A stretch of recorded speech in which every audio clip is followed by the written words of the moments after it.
Welcome to study 24 Udaipur.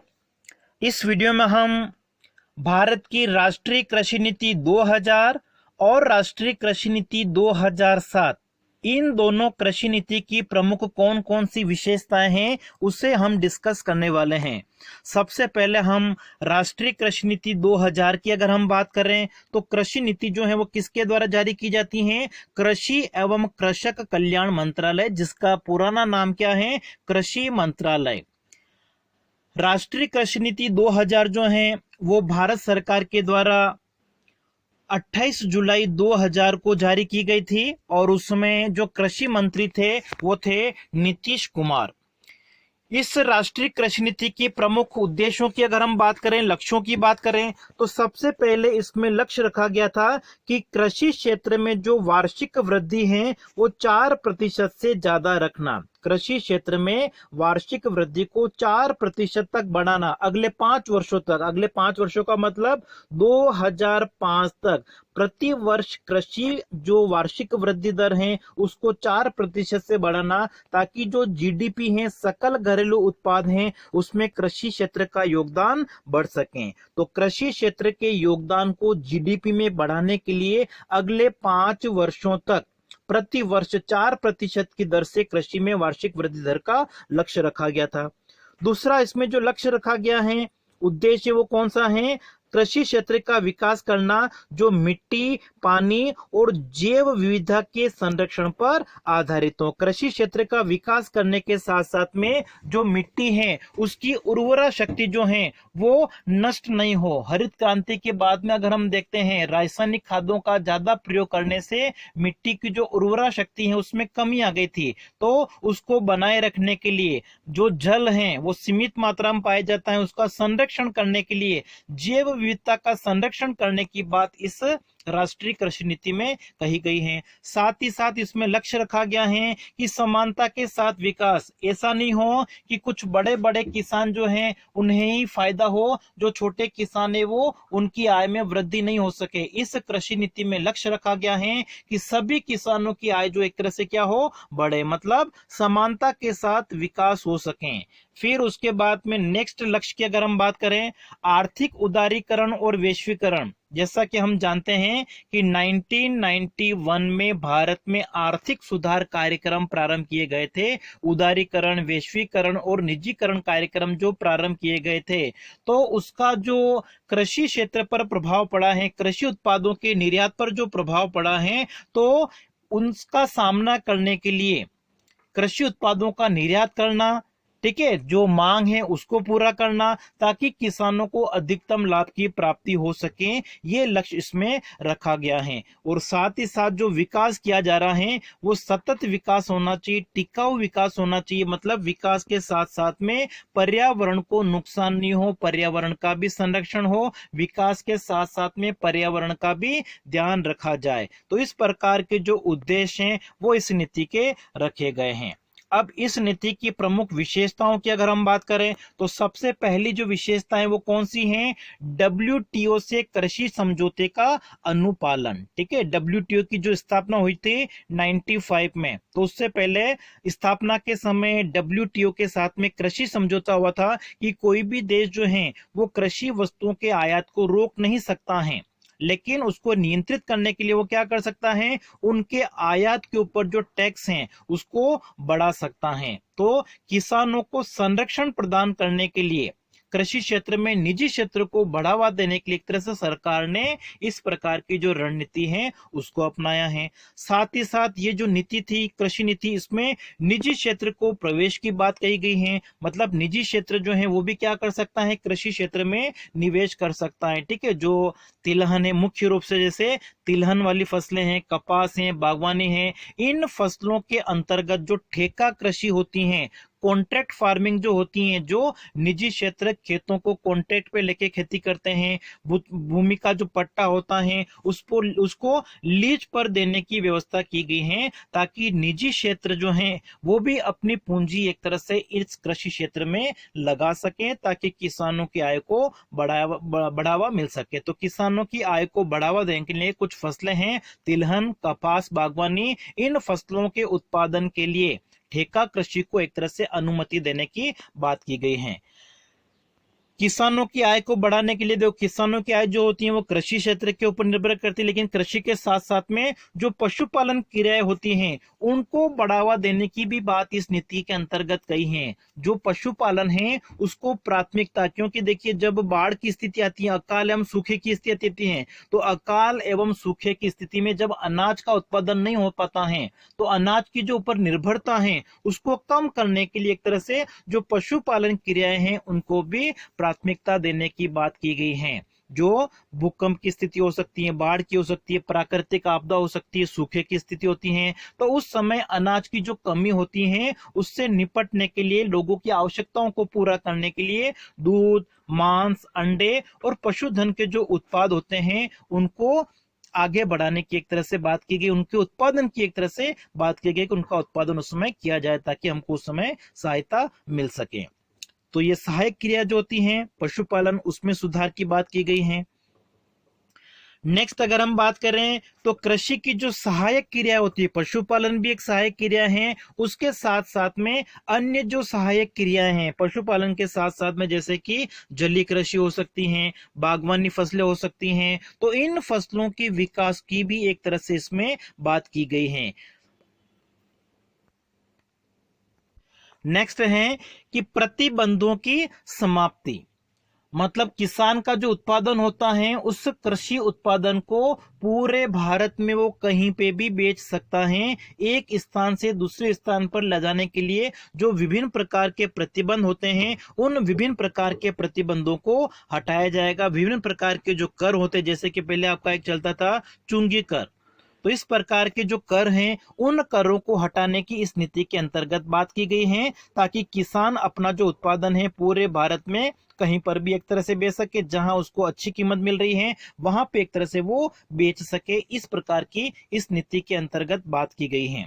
फिर उसके बाद में है कि जो उत्पाद शुल्क लगता है विभिन्न वस्तुओं के ऊपर, चाहे वो कृषि उत्पादन हो गया, कृषि फसलों का जो कटाई होती है उसके बाद के चरण हो सकते हैं, या जो प्रसंस्करण इकाइयां होती हैं, जैसे कि टमाटर से सॉस बनाया जा रहा है, इस प्रकार की जो प्रसंस्करण की इकाइयां होती हैं उनके जो साधन होते हैं, इनपुट होते हैं जो उपयोग में लिए जाते हैं, चाहे वो मशीनरी हो सकती हैं, अन्य प्रकार के उपकरण हो सकते हैं, तो इन सामग्री के ऊपर जो उत्पाद शुल्क लगाया जाता है वो सही है या नहीं है, उसकी एक तरह से समीक्षा करने की बात इस नीति के अंतर्गत कही गई है।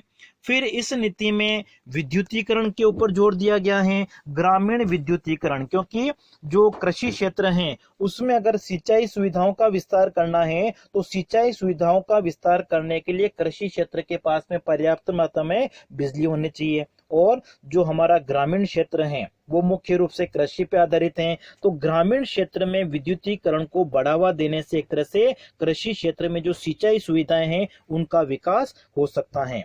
साथ ही साथ ऊर्जा संसाधनों की अगर हम बात कर रहे हैं, ठीक है, सिंचाई करने के लिए जैसे बिजली की अगर अपर्याप्तता होती है तो इस स्थिति में ऊर्जा के जो नए वैकल्पिक स्रोत होते हैं, नवीनीकरण जो स्रोत होते हैं उनके उपयोग को प्रोत्साहित करने की बात की गई है, ताकि जो बिजली के ऊपर हमारी निर्भरता है जो कोयला के द्वारा बनती है तो इस स्थिति में उनके ऊपर निर्भर नहीं रह के जो नवीनीकरण स्रोत हैं, चाहे वो सोलर एनर्जी हो सकती है, इस प्रकार के जो नए और नवीनीकरण स्रोत हैं उनके उपयोग को प्रोत्साहन देने की इस नीति के अंतर्गत बात की गई है।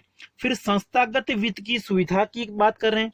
संस्थागत वित्त का मतलब किसानों को बीज खरीदने के लिए, किसानों को अपनी आवश्यकताओं को पूरा करने के लिए उर्वरक हो सकते हैं, बीज हो सकते हैं, उनको खरीदने के लिए जो संस्थागत वित्त हैं, संस्थागत वित्त में जैसे कि आपके व्यापारिक बैंक आ जाएंगे, ग्रामीण बैंक आ जाएंगे, भूमि विकास बैंक आ जाएंगे, तो इन माध्यमों से इनके द्वारा जो ऋण प्रदान किया जाता है उसमें निश्चित किया गया है कि कम से कम इनके द्वारा दिया जाने वाला जो ऋण है उसमें से 40% जो ऋण है वो कृषि क्षेत्रों को दिया जाना चाहिए। साथ ही साथ जो किसान है उनको बीमा की जो सुविधा है वो उपलब्ध करानी चाहिए, ताकि उनके बीच में जो अनिश्चितता होती है वो एक तरह से हटे। ठीक है, तो फसल बीमा की सुविधा, क्योंकि जब किसान फसलों को बोता है, बोने से लेके कटाई तक जो मार्केट में माल नहीं आ जाता है तब तक उसके मन में एक तरह से अनिश्चितता रहती है। ठीक है, तो उस अनिश्चितता को दूर करने के लिए, कृषि उत्पादन को प्रोत्साहित करने के लिए फसल बीमा योजना की एक तरह से बात की गई है। किसानों को उचित कीमत पर एक तरह से फसल बीमा मिल सके, ताकि बाजार में जो उतार चढ़ाव होने वाले हैं कीमतों में, ठीक है, जब फसल कट के आती है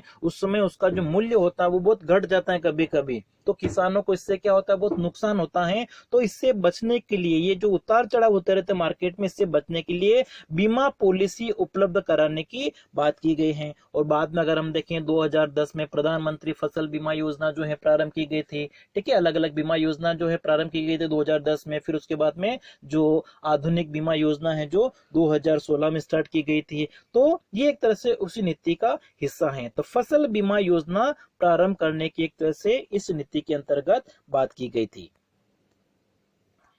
तो इस प्रकार हम कह सकते हैं कि जो आपका न्यूनतम समर्थन मूल्य प्रणाली होती है, ठीक है, कृषि मूल्यों में उतार चढ़ावों को रोकने के लिए न्यूनतम समर्थन मूल्य प्रणाली की बात की गई है, ग्रामीण विद्युतीकरण की बात की गई है, संस्थागत वित्त के जो स्रोत होते हैं उनके द्वारा किसानों को ऋण उपलब्ध कराने की बात की गई है। इसमें कृषि के साथ साथ में जो सहायक क्रियाएं होती हैं उसमें सुधार करने की इस नीति में बात की गई है। निजी क्षेत्र को प्रवेश दिया गया है। आधारभूत सुविधाओं के विकास की बात की गई है। ठीक है, आधारभूत सुविधाओं का मतलब सिंचाई, बिजली, वित्त, बीमा, इन सभी का विस्तार किस प्रकार से किया जा सके उसकी इस नीति के अंतर्गत बात की गई है। और ये जो कृषि नीति आई है उसका स्लोगन क्या था, खाद्य सुरक्षा, सामाजिक न्याय एवं गरीबी निवारण। ठीक है, तो ये कृषि नीति 2000 की कुछ प्रमुख विशेषताएं थी। अब हम देखेंगे जो कृषि नीति 2007 आई है। ठीक है, कृषि नीति 2007, इसकी जो घोषणा है वो राष्ट्रीय कृषि आयोग की सिफारिशों, ठीक है, राष्ट्रीय कृषि आयोग ने जो सिफारिशें की थी उन सिफारिशों को सुनने के बाद में और राज्यों से सरकार ने परामर्श किया था, भारत सरकार ने परामर्श करने के बाद में 6 अगस्त 2007 को राष्ट्रीय कृषि नीति, या जिसको हम राष्ट्रीय किसान नीति कह सकते हैं, 2007 जो है उसको मंजूरी दी गई थी। और इस नीति के अंतर्गत हम देखें कि कौन कौन सी प्रमुख बातें हैं, कौन कौन सी मुख्य बातें हैं। तो सबसे पहले अगर हम देखें तो इसकी जो मुख्य बात है वो कौन सी हैं, भूमि, जल एवं जैव विविधता का संरक्षण एवं संवर्धन। ठीक है, इस नीति में बताया गया है कि जो भूमिगत जल होता है, ठीक है, जो फसलों के लिए आवश्यक होता है उसको संरक्षण करना, क्योंकि समय के साथ साथ में अगर हम देखें तो जो भूमिगत जल का स्तर है वो नीचे होता जा रहा है। ठीक है, जो कुएं हैं उनमें पानी का स्तर नीचा होने से सिंचाई सुविधाएं जो है पर्याप्त नहीं हो पाती हैं, जो फसलें होती हैं वो मानसून के ऊपर निर्भर रहती हैं। तो इस स्थिति में जल का संरक्षण करना और साथ ही साथ में जैव विविधता का जो संरक्षण करना, उसमें सुधार करना इस नीति के अंतर्गत शामिल है। साथ ही साथ कृषकों की आय बढ़ाने के लिए जो कृषि की सहायक क्रियाएं होती हैं उनके विकास की बात की गई है। और साथ ही साथ जो आधारभूत सुविधाएं होती हैं जैसे कि बीज हैं, सिंचाई है, उर्वरक हैं, मशीन है, ठीक है, ऋण है, ये सारी आधारभूत सुविधाओं को बढ़ाने की एक तरह से इस नीति के अंतर्गत बात की गई है। फिर कृषकों के लिए जोखिम प्रबंधन के उपाय किए गए हैं। जोखिम का मतलब कृषि एक तरह से क्या है, अनिश्चितता की स्थिति है। मानसून आने पर, मानसून वर्षा जब अच्छी आ जाएगी तो उसमें क्या होगा, किसानों का जो उत्पादन है, फसलों का उत्पादन है वो अच्छा हो जाता है। लेकिन जब बारिश नहीं आती है, अनिश्चितता पाई जाती है उसमें, तो किसानों को एक तरह से हानि भी होती है। तो किसानों के लिए जोखिम प्रबंधन के उपाय करने की इस नीति में बात की गई है। फिर विभिन्न प्रकार के जो भूमि सुधार कार्यक्रम हैं, ठीक है, ताकि कृषि उत्पादन को बढ़ाया जा सके, कृषकों को प्रोत्साहित किया जा सके, तो भूमि सुधार कार्यक्रमों की इसके अंतर्गत बात की गई है। सभी को पोषण सुरक्षा प्रदान की बात की गई है।